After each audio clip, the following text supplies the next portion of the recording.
Doncic delivers two-word response about playing against Nuggets. Doncic, again, was superb against the Bucks. With key players still in Los Angeles, the Lakers have a very thin chance to beat the Nuggets without the superstar guard. Will he play? Doncic delivered a simple response regarding his playing status after the game. "We'll see," Doncic told reporters after the loss. Luka says we'll see when it comes to playing tomorrow in Denver. Dan Woik, at Dan Woik Sports, March 14, 2025. As mentioned, Jokic and Doncic are great friends. They are also two of the most remarkable players in the NBA. The two squaring off would provide a high-level matchup, especially when considering how much they mean to their respective squads. Given the Lakers' injuries, the Nuggets open up as a 14.5-point favorite.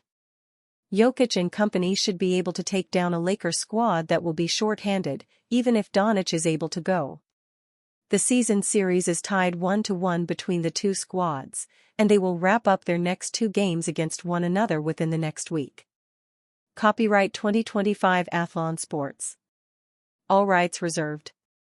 Read more at https://www.sanluisobispo.com/sports/article 3020511199.html #storylink =CPY. Luka Doncic reveals true feelings on life in Los Angeles since joining the Lakers. The Los Angeles Lakers are looking ahead to a bright future for the franchise with 26-year-old point guard Luka Doncic at the helm. The team acquired him with a shocking midseason trade from the Dallas Mavericks in what was quite a heartbreaking development for the reigning Western Conference Finals MVP. Despite planning to spend the rest of his NBA career in Dallas, Doncic is adjusting well to life in Los Angeles, as he revealed to European media during his post-game press conference after the Milwaukee Bucks' 106-126 loss. "Good, I think good. As I always say, things are getting better every day. I like the sea, so I enjoy it quite a bit. And well, I'm adapting pretty well." Doncic has been on a rough Eastern Conference road trip with the Lakers right now, but he has previously also mentioned his fondness for the ocean. The warm weather in LA will likely remind Doncic of the time he spent in Madrid, Spain, so the city is definitely a huge plus for him. He's looking more comfortable on the court with every passing game.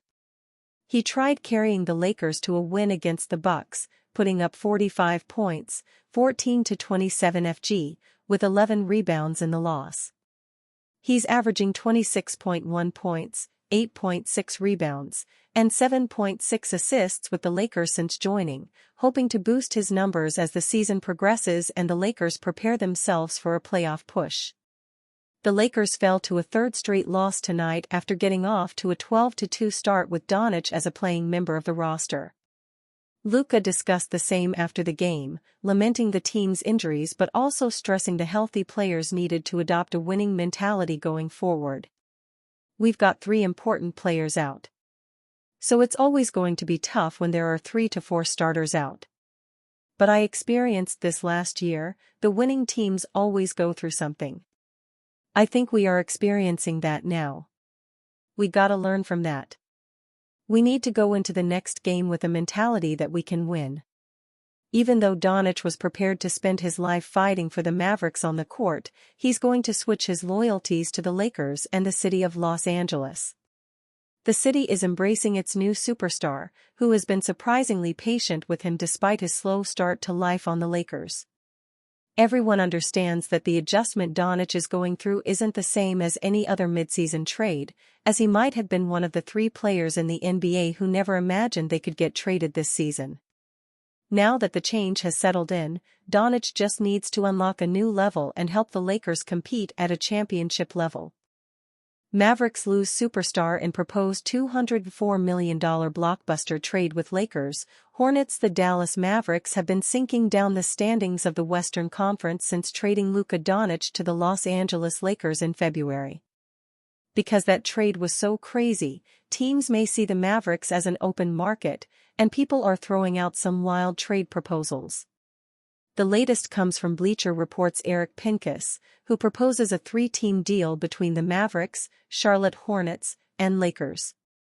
Any trade involving the Mavs and Lakers is sure to have Dallas fans shaking in their boots, and this one won't help. Pincus has the Mavericks receiving Lamello Ball, Josh Okogie, Daquan Jeffries, a 2025 second-round pick from the Lakers, and 2 trade exceptions, the Lakers getting Daniel Gafford, and the Hornets getting Kyrie Irving, Dalton Knecht, Maxi Kleber, a 2025 first-round pick from Dallas, and a Lakers 2029 first-round pick via the Mavs.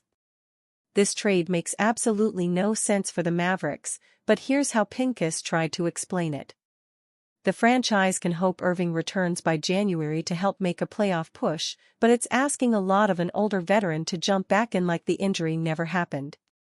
The clock is ticking, and Irving, who averaged 24.7 points and 4.6 assists per game, may not be the same player for a long while, if at all. Ball is a 23-year-old, 6 feet 7 inches point guard. He's averaging 25.8 points and 7.0 assists a game for a bad Charlotte Hornets team. Are the Hornets a bottom-feeding team each year because of Ball, or has the franchise let him down in roster building? Dallas' risk is between Irving returning to form quickly enough to salvage next season and Ball, surrounded by a tremendous defensive squad with plenty of complementary scorers and shooters, proving he's a winning player in a much better situation. The Mavericks also give up Gafford, essentially the team's third center behind Derek Lively II and Davis. All 3 are currently out with injury. Assuming Dallas' 2025 first-round pick is in the 10 to 15 range, the franchise would theoretically choose Ball over a young prospect unlikely to help its immediate postseason goals. The 2029 first-round pick from the Lakers is also the price paid for a potential franchise guard in Ball, even if Kyrie Irving may never be the same player, giving up more first-round picks, one projected to be a lottery pick, than they got back for Luka Doncic, sending out Irving, and getting back a player who has never led a team to the playoffs sounds like a disaster. This is a trade that needs to stay in the trade machine and never come back out. Dallas would be better off trying to select a ball handler with its first-round pick this year and hoping Irving can come back healthy toward the end of the season. Are you a fan? What do you think about Lamello Ball situation? Leave your opinion in the comments.